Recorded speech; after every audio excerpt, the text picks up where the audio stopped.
అందరికీ నమస్తే అండి. తెలంగాణ రాష్ట్ర మంత్రివర్గ చిన్నపాటి మార్పు జరగబోతుంది. అంటే భారీ ప్రక్షాళన కాదు, భారీగా మార్పులు చేర్పులు జరుగుతాయని చెప్పలేం. కానీ అజారుద్దీన్ గారు, మహమ్మద్ అజారుద్దీన్ గారిని క్యాబినెట్లోకి తీసుకోవడానికి ఆల్మోస్ట్ ఏఐసిసి నుంచి క్లియరెన్స్ వచ్చింది. ఎల్లుండి ఆయన మంత్రిగా ఆయన ప్రమాణ స్వీకారం జరగబోతోంది అనే వార్త తాజాగా బయటకు వచ్చింది. సో దీని వెనక అనేక కారణాలు ఉన్నాయి. అజారుద్దీన్ గారు కాంగ్రెస్ పార్టీలో దాదాపుగా 17 ఏళ్ల కిందటే చేరారు. ఎంపీగా కూడా గెలిచినట్టున్నారు మురీదాబాద్ నుంచి. ఆ తర్వాత ఆయన ఎమ్మెల్యేగా కంటెస్ట్ చేసి ఓడిపోయారు. జూబ్లీహిల్స్ 2023 ఎన్నికల్లో జూబ్లీహిల్స్ నుంచి ఎమ్మెల్యేగా పోటీ చేసి ఓడిపోయారు. ఈ మధ్య ఆయనకు ఆగస్టు నెలలో ఆయనకు ఎమ్మెల్సీ ఇచ్చింది పార్టీ. సో అప్పుడే ఆయనకు మంత్రివర్గంలోకి తీసుకుంటారనే సమాచారం టాక్ అయితే ఉంది. ఎందుకంటే తెలంగాణ క్యాబినెట్లో ప్రస్తుతానికి 2 ఖాళీలు ఉన్నాయి.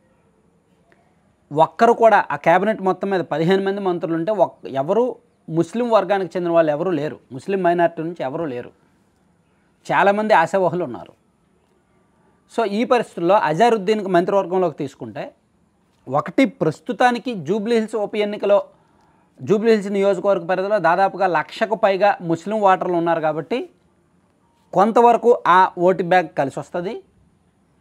అలాగే తెలంగాణ క్యాబినెట్లో ముస్లిం మైనారిటీ వర్గాలు ఎవరూ లేరు అనే అపవాదు పోద్ది, ఒక వ్యక్తికి స్థానం ఇచ్చినట్టు ఉంటుంది. అలాగే అజారుద్దీన్ గారికి ఉన్న ఫాలోయింగ్, అంటే ఆయన ఒక క్రికెటర్ కదా, ఇంటర్నేషనల్ క్రికెటర్ కదా, మోర్ దాన్ 40 years ఏజ్ ఉన్న వాళ్ళకి ఆయన ఆట తీరు బాగా నచ్చుద్ది. ఎందుకంటే భారత కెప్టెన్లో సౌరవ్ గంగూలీ, ఆ తర్వాత ధోని, వీళ్ళిద్దరికంటే ముందు ఒక విజయవంతమైన కెప్టెన్గా అజారుద్దీన్ గారు చాలా కాలం పాటు జట్టును నడిపించారు. మేబీ ఆయన రిటైర్మెంట్ అంత కాంట్రవర్సీ వేరే రకంగా ఉండొచ్చు కాక, కానీ దాదాపుగా ఒక 12 ఏళ్ల పాటు మన భారత క్రికెట్ని ఆయన ఏలారన్నమాట. కాబట్టి ఆయన మీద ఒక ముద్ర ఉంది, ఆయనకంటూ ఒక సెపరేట్ బేస్ ఫాలోయింగ్ ఉంది. సో అందుకని ఆయనకున్న ఫాలోయింగ్ను వాడుకునే క్రమంలో కాంగ్రెస్ పార్టీ ఆయన్ను ఇతర రాష్ట్రాల్లో కూడా ప్రచారానికి వాడుతుంటారు. సో ఈ క్రమంలోనే ఆయనకు తెలంగాణ కాంగ్రెస్లో కీలకమైన పదవి ఇవ్వాలని ఎప్పుడో నిర్ణయించారు. నిజానికి ఆయన తెలంగాణ కాంగ్రెస్లో వర్కింగ్ కమిటీ కార్యదర్శి అనుకుంటా. సో అలాగే ఇప్పుడు ఎమ్మెల్సీ ఇచ్చారు కాబట్టి ఇప్పుడు మంత్రి పదవి ఇస్తే బాగుంటుంది. ఉప ఎన్నికలు పోలింగ్ ఉంది, ఇంకో 12 రోజుల్లో బై ఎలక్షన్ పోలింగ్ ఉంది కాబట్టి ఇది కొంతవరకు ఉపయోగపడుతుందని నమ్ముతున్నారు. ఇట్లా అజారుద్దీన్ గారికి మంత్రి పదవి అనేది మంచి అవకాశమే. సో ఇప్పటి వరకు ఆయన మనకి క్రికెటర్ అజారుద్దీన్ గానే తెలుసు. ఇక మీదట ఆయన మినిస్టర్ అజారుద్దీన్గా కూడా ఉంటుంది. తెలంగాణ క్యాబినెట్లో డెసిషన్స్, మార్పులు చేర్పులు ఏవి రేవంత్ రెడ్డి గారి ఏకపక్ష నిర్ణయం అయితే కాదు. ఏఐసిసి నుంచి అప్రూవల్స్ రావాలి. ఈవెన్ అక్కడ ఏదైనా ఒక జిల్లా స్థాయి పదవి ఇవ్వాలన్నా సరే, ఈవెన్ ఒక ఎమ్మెల్సీ సీటు లేదా ఎమ్మెల్యే సీటు ఇవ్వాలన్నా సరే, లేదా మార్పులు చేర్పులు చేయాలన్నా, ఏం జరగాలన్నా సరే ఢిల్లీ నుంచే అప్రూవల్స్ రావాలి.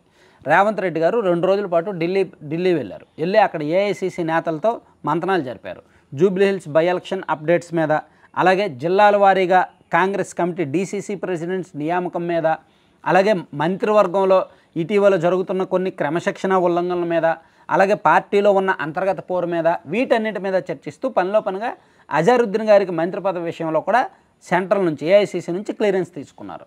సో ఆ విషయాన్ని ఈరోజు మధ్యాహ్నం అజారుద్దీన్ గారికి సమాచారం వెళ్ళింది. సో అందుకని వార్త వ్యాపించింది. ఎల్లుండి ఆయన మంత్రివర్గంలో చేరే అవకాశం అయితే ఉంది. అయితే ఇక్కడ ఒక చిన్న మెలిక ఉంది.